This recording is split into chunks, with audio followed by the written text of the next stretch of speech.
High, good afternoon. তোমরা কেমন আছো? আমি ভালোই আছি। আজকে দুপুরেই আসলাম, আমার রান্নাও হয়ে গেছে, স্নান হয়ে গেছে, পূজা দিয়ে উঠলাম। আর আজকে তো মঙ্গলবার, ভেজি রান্না করেছি, পনির করেছি, মুগ ডাল করেছি, গাজর দিয়ে, বিনস দিয়ে, আর বেগুন ভাজলাম, আর ধনে পাতা বাটা এটা করলাম। আর ভীষণ ঠান্ডা, প্রচণ্ড ঠান্ডা। মেয়েও এক্সাম দিয়ে চলে এসেছে, কালকে আরেকটা এক্সাম হলে শেষ, মানে আপাতত শেষ, টেস্ট শেষ হলো, তারপর আবার ফেব্রুয়ারিতে ফাইনাল। তো কেমন আছো? আমার ভিডিও কেমন লাগছে? লাইক শেয়ার করো, সাবস্ক্রাইব করো।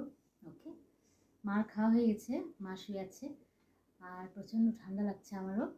মেয়ে এখন খাবে, মেয়ে আর আমি খাবো, তারপরে একটু শুভ ভাবছি। আছি শুভ না, এত ঠান্ডা শুলে আর ওঠা যাবে না, সত্যি কথা।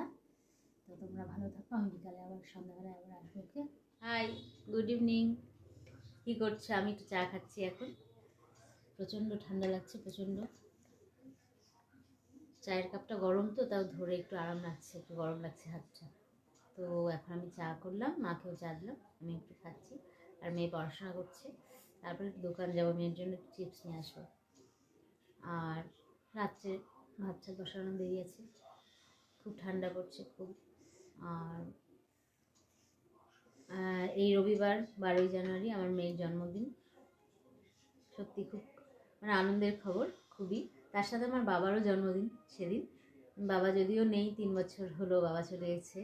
সেই দিনটা খারাপই লাগে যে বাবাও নেই। মানে বাবা যখন ছিল, মেয়ের জন্মদিন আর বাবার জন্মদিন খুব আনন্দ করে আমি সেলিব্রেট করতাম, দুজনেই একসাথে কেক কাটতো, খুব মজা করতাম। কিন্তু এরকম হঠাৎ করে 3 বছর আগে এত বড় একটা ধাক্কা খেলাম, কি বলবো। তো এটাই খারাপ লাগে যে বাবাকে আর কোনোদিনও সামনে পাবো না। বাবাকে ভীষণ ভালোবাসতাম, আর কি বলবো বলো।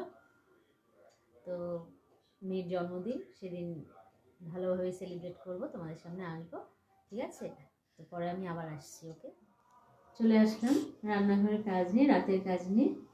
ভাত বসাবো, আর একটু পরে চা জল রেডি করে রেখেছি, আলু ভাজবো, আলু ভাজা এখনো কাটা হয়নি। আর রান্নাগুলো গরম করবো, আজকে তো মঙ্গলবার ছিল, বলছিলাম যে নিরামিষ।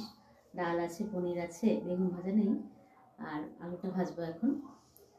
তো আমার ভিডিও কেমন লাগছে, আমাকে কেমন লাগছে, ভিডিও অবশ্যই সাবস্ক্রাইব, লাইক, শেয়ার করো। ওকে, তো ঠান্ডা তো খুবই প্রচণ্ড, এখন এখন ঠান্ডা পড়ছে, কয়েকদিন হলো, একদিন অত ঠান্ডা পড়েনি, এখন ঠান্ডা তো পড়বেই। তো ঠিক আছে, আমি আবার কালকে আসছি। ওকে, তোমরা ভালো থাকো, টাটা, গুড নাইট।